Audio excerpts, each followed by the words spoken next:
noite a todos, graça e paz, aleluia.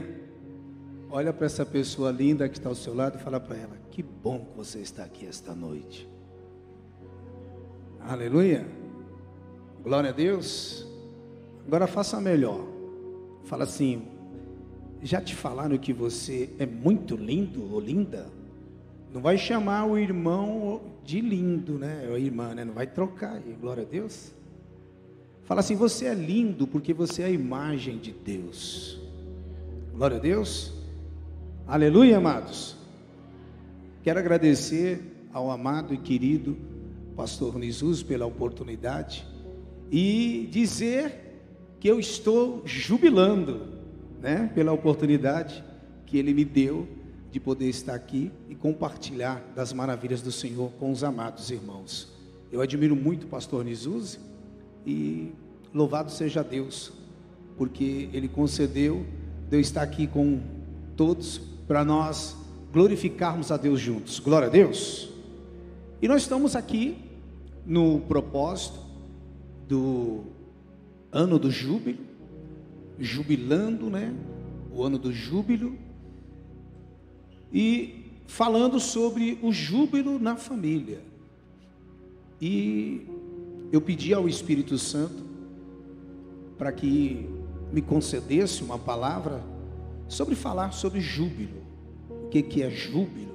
A maioria de vocês já ouviram muitos ministrantes aqui falando sobre júbilo, que é alegria. Na verdade é uma extensa alegria, é uma grande alegria, é uma enorme alegria, glória a Deus. E eu quero compartilhar um texto das Escrituras Sagradas com os amados irmãos. Quero que o amado da mídia coloque ali Salmos 32. Salmos 32. Salmos 32. Salmos 32, verso 11. Salmos 32,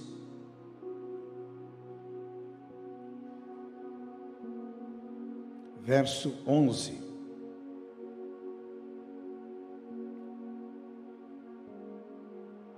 Salmos 32, verso 11. Aleluia. Está aí nas Escrituras Sagradas, né? Eu gostaria, ali está ANA, isso, tá bom, né? Eu estou usando, eu gosto de usar a revista e a RA, revista e atualizada. Então tá ali. Vamos ler então. Salmos 32. Salmos 32, o verso 11. Está aí: alegrai-vos no Senhor, e regozijai-vos, ó justos, exultai, vós todos que sois retos de coração. Alegrai-vos no Senhor, e regozijai-vos, ó justos, exultai, vós todos que sois retos de coração. Palavra aí, alegrai, todo conhece, porém, a palavra exultai, que significa também exultar, ela tem o mesmo significado que jubilar, que júbilo.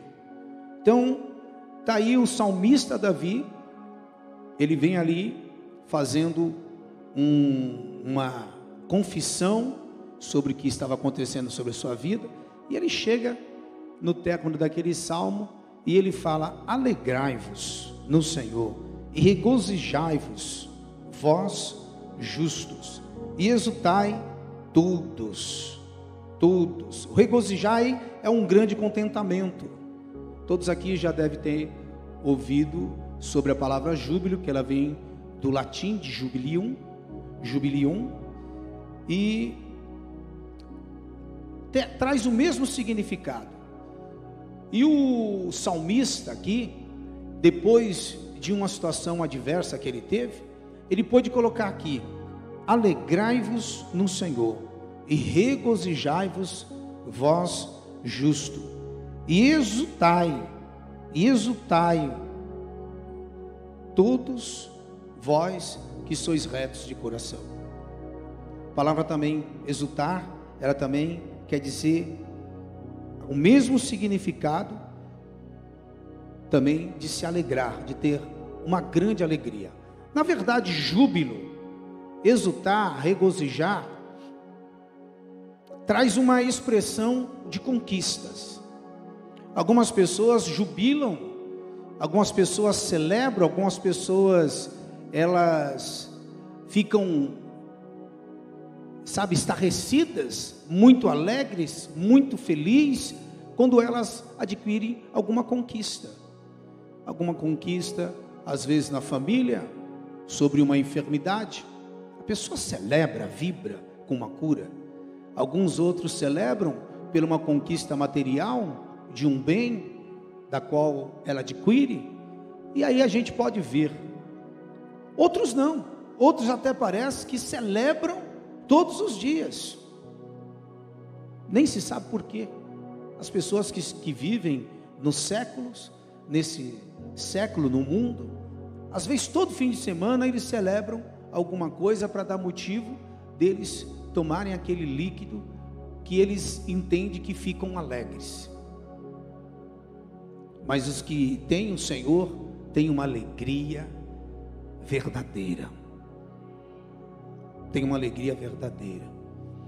E esse salmista, ele teve uma experiência do qual ele fala que ele teve que confessar sobre situações que ele passou, e por fim ele encerra dizendo sobre este salmo: alegrai-vos no Senhor.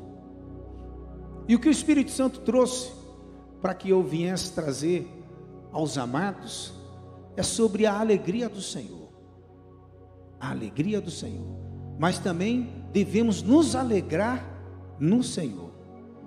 E o salmista também fala de exultar. Essa palavra exultar, ela significa triunfar. E a palavra triunfar, ela vem justamente do que eu estava falando, sobre conquista em qualquer território, conquista sobre qualquer adversidade. E se eu creio que se Deus moveu a família Peniel a falar sobre júbilo, é porque todos vocês irão jubilar, irão, celebrar. Todos vocês vão triunfar. Todos vocês vão triunfar. Exultar significa triunfar, vencer qualquer adversidade. E essa, talvez vocês estranhem.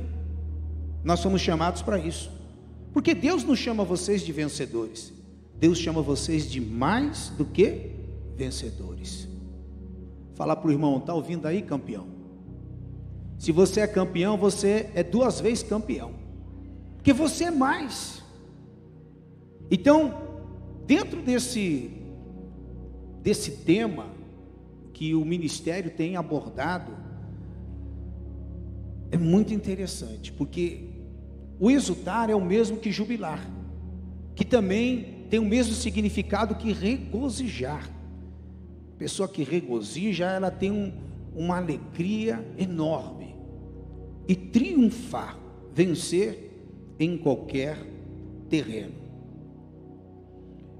Essa é a alegria de Davi.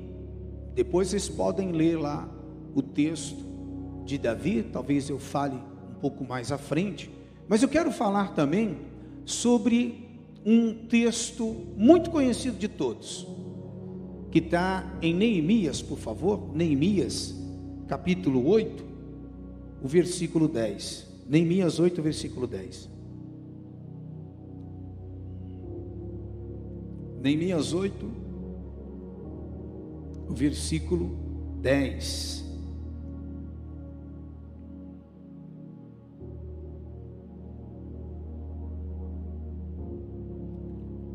Neemias 8, o versículo 10. Assim diz-nos as Sagradas Escrituras: somente a parte final do versículo, a parte final que declara-nos: porque a alegria do Senhor é a vossa força. A alegria do Senhor é a vossa. Eu vou falar aí, eu quero ver vocês me ajudar, tá bom? A alegria do Senhor é. Não está com força nenhuma. Vamos de novo? A alegria do Senhor é. Agora você vai falar para o irmão: a alegria do Senhor é a nossa força. Aleluia, aleluia. Agora você vai falar assim: eu não entendi nada. Como assim? A alegria do Senhor é a minha, é a tua, é a nossa força. Mas como é que pode o onipotente, o todo-poderoso, se alegrar na nossa força? Deus está falando assim: eu fico alegre com a força do meu povo, eu fico alegre com a família Peniel aqui, sobre o cuidado do pastor Nisuzi. Agora, estranho, Deus, Ele declara que Ele tem alegria na nossa força. O Todo-Poderoso tem alegria na nossa força. E aí talvez você fale assim: mas estranho isso. Veja o que o apóstolo Paulo, ele fala ali em 2 Coríntios 12. 2 Coríntios 12, vamos ler aqui nas Escrituras Sagradas. 2 Coríntios 12, o versículo 10. Olha o que o amado, o apóstolo Paulo, ele declara. 2 Coríntios 12, o versículo 10. Ele diz o seguinte: pelo que sinto prazer nas fraquezas, nas injúrias, nas necessidades, nas perseguições, nas angústias, por amor de Cristo. Querido, nós temos falado, e eu creio que muitos ministrantes têm vindo aqui, e Deus tem usado para falar sobre alegria, sobre júbilo na família. Mas nenhuma família ela consegue ter o júbilo de verdade se Jesus não estiver nessa família, se Jesus não estiver com essa família, se Jesus não estiver fazendo ali aquela família jubilar. E Paulo, ele fala algo aqui interessante. Ele fala: pelo que sinto prazer nas fraquezas, nas injúrias, nas necessidades, nas perseguições, nas angústias, por amor de Cristo, porque quando sou fraco, então é que sou forte. Olha para essa pessoa linda, fala para ela assim: está fraco? Fala para o seu irmão: você está fraco? O apóstolo Paulo, ele não fala de uma força, como nós conhecemos nas Escrituras Sagradas, de um personagem chamado Sansão, que tinha muita força. Não, não é só essa força. Veja o que ele está falando: olha, mesmo que eu seja perseguido, mesmo que eu esteja angustiado, é nesse momento, ele fala assim, é nesse momento. Quem aqui já tem mais de 40 anos? Pastor Jesus tem 45. Quem aqui assistia um desenho um tempo atrás que era o He-Man? Ele levantava, vocês deram risada, ele levantava a espada, e o que ele falava? Que devia ser evangélico, cristão, aquele personagem, porque ele sempre estava quase perdendo, e daqui a pouco ele levantava a espada. Olha aí, a espada de Deus. Então, quando você tiver em momentos de fraqueza, você vai pegar a tua espada e vai falar: eu tenho a força. Já pensou? Todo mundo vai falar: é doido. Fala: eu sou maluco por Cristo. Você vai ver que aquela situação adversa, aquele problema com as contas, o financeiro, você vai ver que vai desaparecer. Sabia? Que você vai usar a fé. E você sabe uma coisa que chama a atenção de Deus? É quando você usa a fé.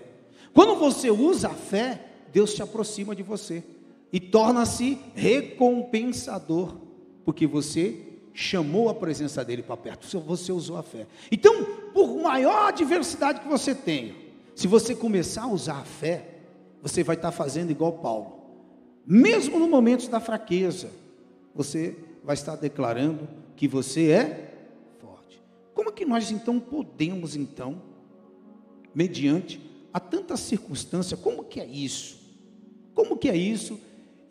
Declarar que eu tenho a força. Toca no irmão aí que está quase cochilando e fala para ele assim: se segura aí agora.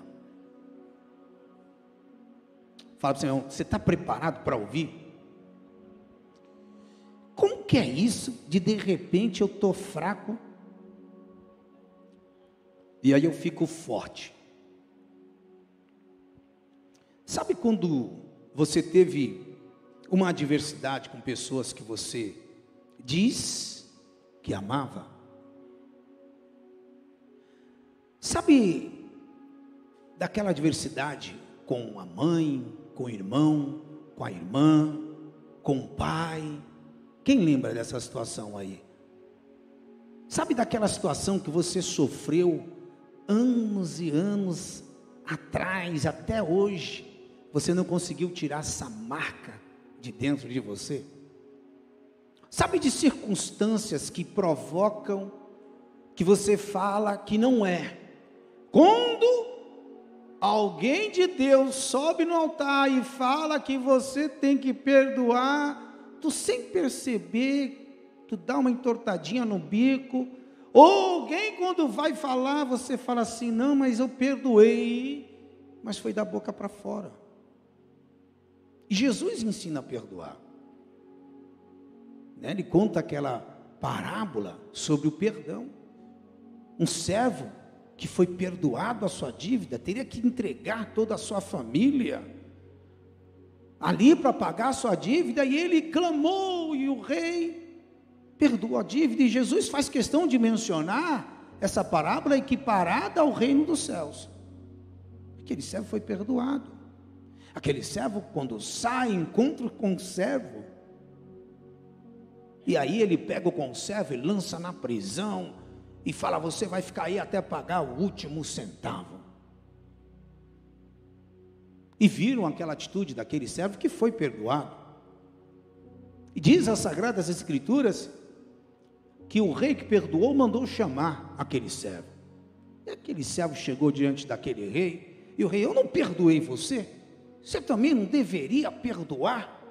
Cutuca o irmão aí, acho que ele deve estar falando com alguém, mas não veio hoje. Fala para ele aí. Aí, aquele servo ficou sem graça, o rei pegou, e o que ele fez? O rei, porque ele também não perdoou, lançou aquele servo na prisão. E tem uma palavra ali, na minha tradução, na RA, que os verdugos, que é o mesmo que carrascos, ficaram ali destratando aquela pessoa que não soube perdoar. E é interessante, quando uma pessoa não consegue perdoar, é como se ela tivesse demônios que atormentam a vida dessa pessoa. Ela tem pesadelos, ela às vezes não consegue dormir direito, acorda toda hora, vive tendo pesadelo com coisa ruim, porque diz ali Jesus que tem que perdoar do íntimo. Então, quando que é que eu estou fraco e aí eu fico forte?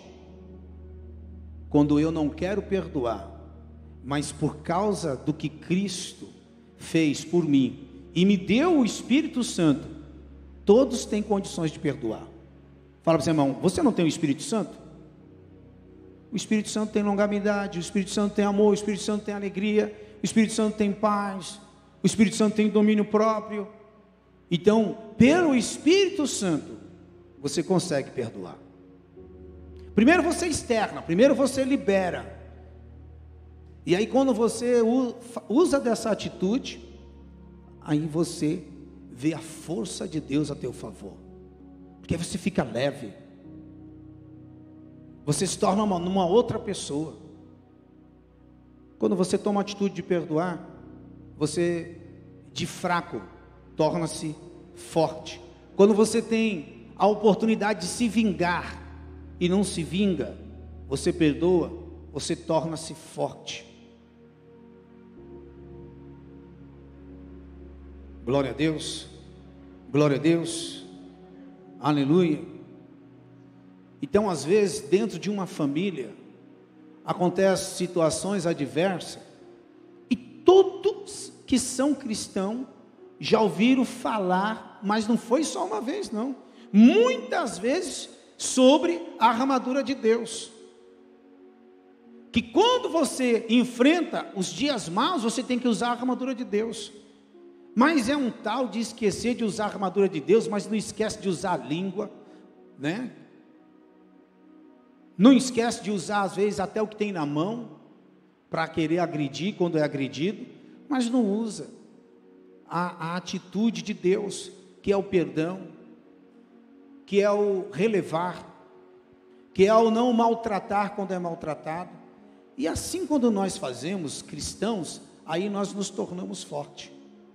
Quando nós nos colocamos diante da presença de Deus, e nós damos lugar para o Espírito Santo de Deus nos usar, e a gente fazer a vontade de Deus.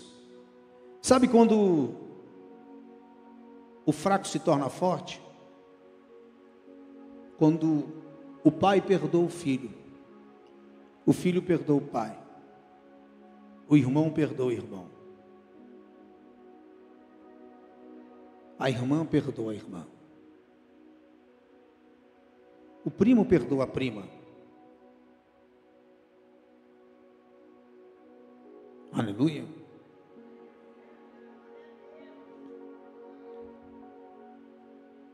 Isso não é para nos causar tristeza, porque nós temos a menção nos Hebreus, que quando nós recebemos às vezes algo da parte de Deus, da qual nós não gostamos, a primeira impressão é como viesse uma tristeza, mas depois vem a alegria, vem o júbilo de Deus. Glória a Deus, glória a Deus, aleluia.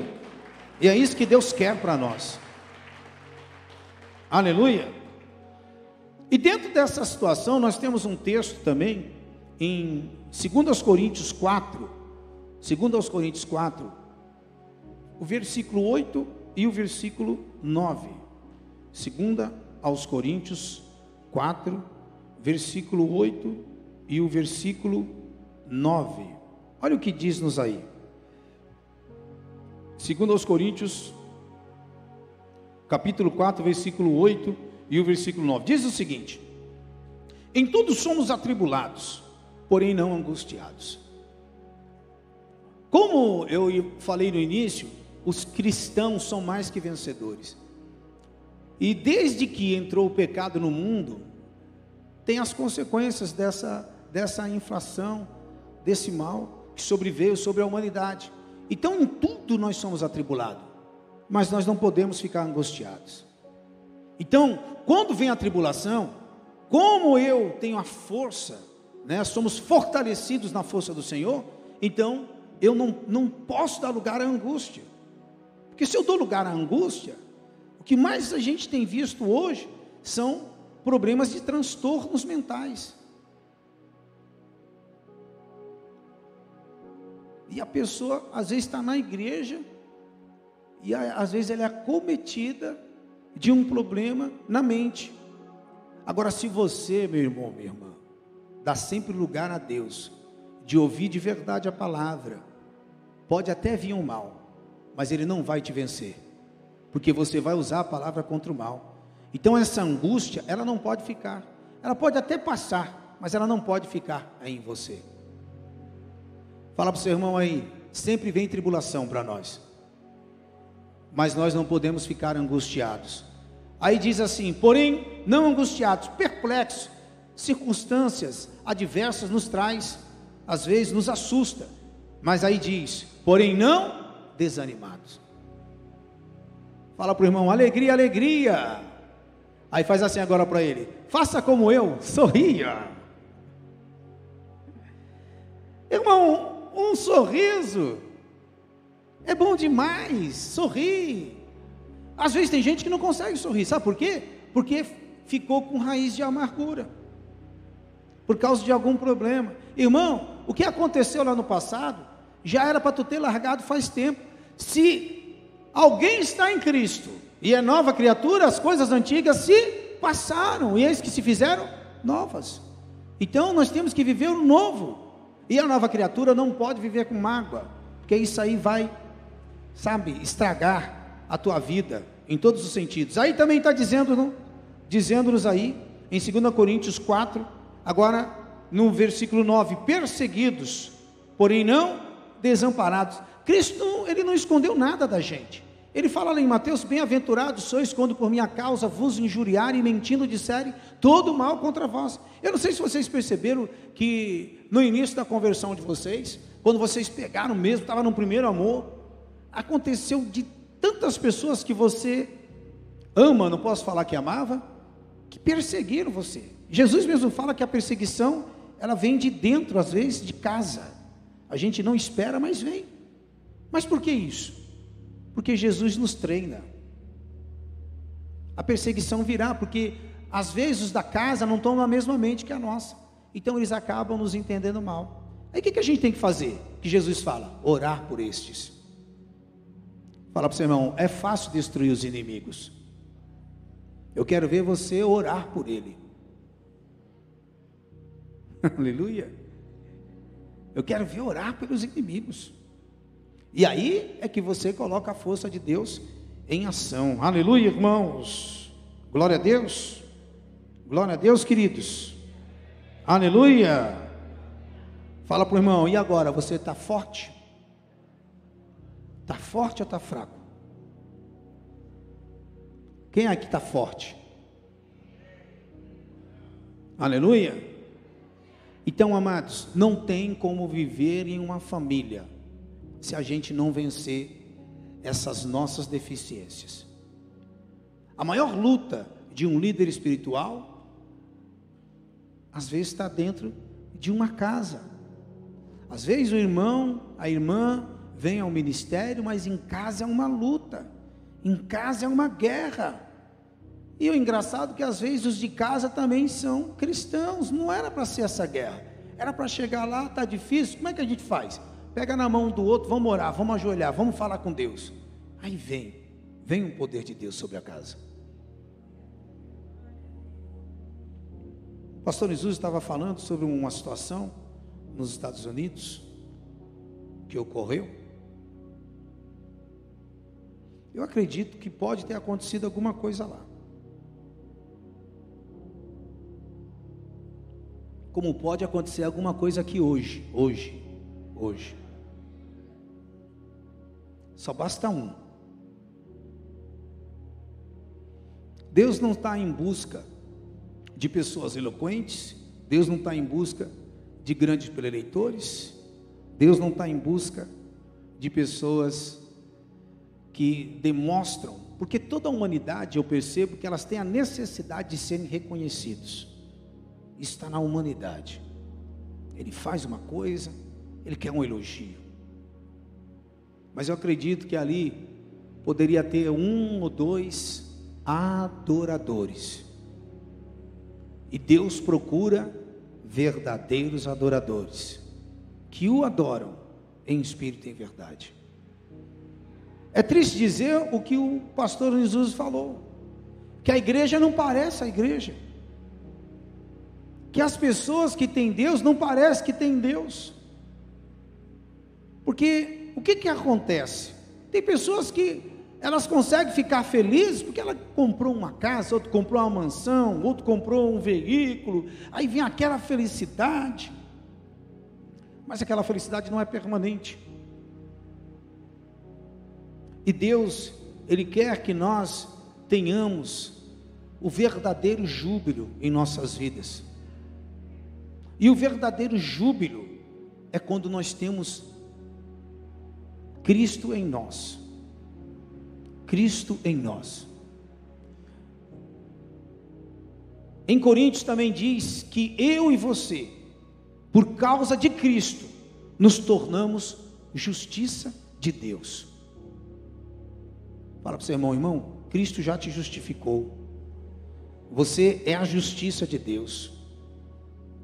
Agora, falando em alegria, você imagina, vai chegar em casa hoje e tu vai ver tudo mudado, tudo transformado. Aquela briga que tinha não vai ter mais. Sabe aquele vizinho que você, em vez de abençoar, você amaldiçoava? Você vai ver que ele virou uma bênção. Você vai ver que ele falou assim: olha, eu quero ir na célula lá onde você faz. E só depende, sabe de quem? De você. Porque nós temos o poder de Deus sobre nossas vidas, que é o profetizar. Quando o profeta Eliseu, ele recebeu aquela revelação de Deus no Vale dos Ossos Secos, lá no versículo 11 do texto, do capítulo 37 de Ezequiel, tem a revelação. O povo de Israel estava falando: nós não temos esperança, nós estamos como ossos secos. Aí Deus falou: vai lá, Ezequiel, mostra para esse povo quem sou eu. Assim continua nos dias de hoje. Você tem um poder de profetizar sobre a sua família, sobre a sua casa, sobre o seu lar, sobre o seu pai, sobre os seus parentes, sobre o nosso país, sobre a nossa cidade. Está tudo indo de mal a pior, está tudo indo ao contrário, mas você, pelo poder da oração, você pode mudar situações. Eu quero que você pense comigo, imagine a alegria. Quem aqui lidera aqui? Quem aqui lidera uma célula? Quem aqui lidera uma célula?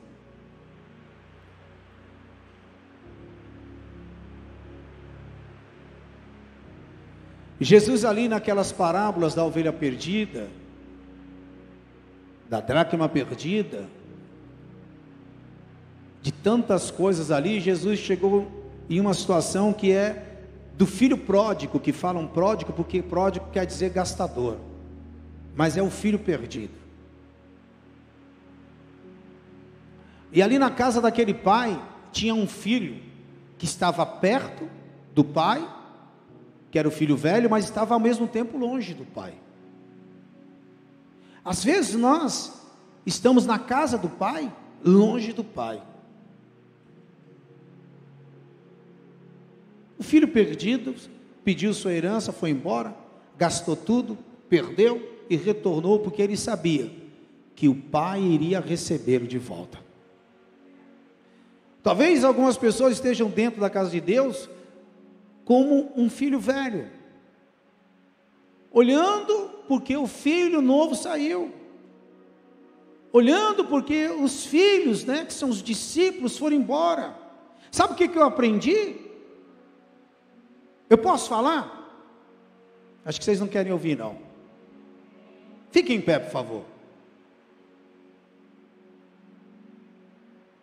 Levanta os braços, 2 braços para cima. Glória a Deus. Aleluia, irmãos. Aleluia. Aleluia. Glória a Deus. Fala para o irmão agora que está para o seu lado. Esse pastor é esperto, né? Ele não deixa ninguém dormir. Eu estava quase dormindo com essa chuva. Agora você pode glorificar a Deus e sentar. Glória a Deus. Aleluia. Aleluia, irmão. Está lá o filho velho reclamando. Mas eu falei que eu ia falar algo, né? Mas vocês querem que eu fale? Eu falo ou não falo? Não, acho que alguém não quer ouvir. Mas eu falo ou não falo? Eu vou falar. Irmão, você que lidera a célula, para de ficar chorando porque alguns Judas foram embora. Cuida do Pedro. Cuida do Pedro. O Judas foi. Você não percebeu que Jesus, ele faz o mesmo com a gente? Sabe por quê? Entenda bem. Jesus, sabendo quem é Judas, escolheu Judas. Família, irmão, família. Mas Judas o traiu. E aí Jesus se matou? O que Jesus falou? Vai logo, faz o que tem para fazer. Ei, irmão, para de perder tempo com Judas, porque nós temos uma mania, irmão, coisa feia. Porque a gente ama, eu entendo que nós amamos, nós não queremos perder ninguém. Mas se ele foi embora, vamos orar. Não amaldiçoa não, vamos orar. Glória a Deus. Agora cuida dos que ficaram contigo. Cuida dos que ficaram contigo. Porque senão os que ficaram contigo falam assim: mas não é possível. Eu estou aqui do lado, ele nem me enxerga e está aí chorando por aquele miserável. Foi embora, né? Porque as pessoas às vezes falam, né? Tem às vezes alguns irmãos meio arretados. Então, irmão, faz o seguinte: louva a Deus. Louva a Deus. Agora, que alegria vai ser quando você, líder, está cuidando de discípulos e formando mais líderes. Oh, glória!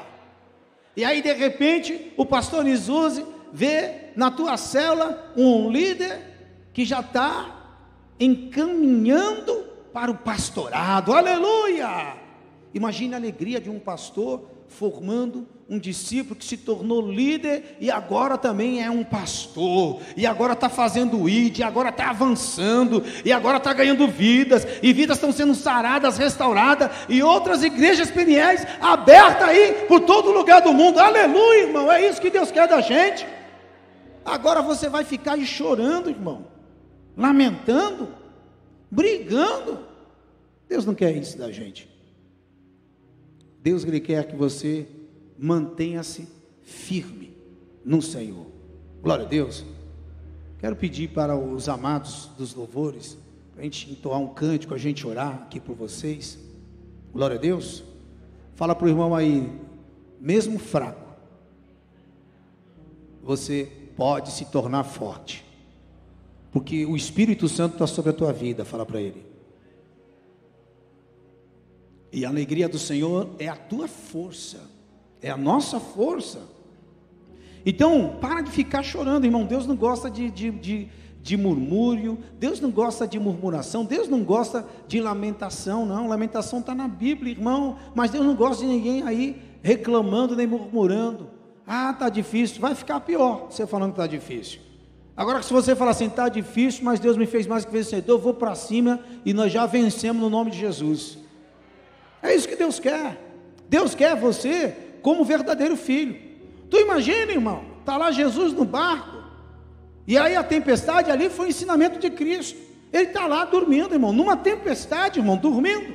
E aí o pessoal lá, os discípulos de Jesus começaram, mas Jesus não está vendo que nós vamos morrer, não? Aí resolveram acordar ele. Jesus vai lá, repreende o mar, repreende o vento, e ele fala assim: aquieta-te. E na hora fez-se bonança. E aí Jesus, ele pega para os cabras lá e fala assim: como é que vocês são assim tímidos?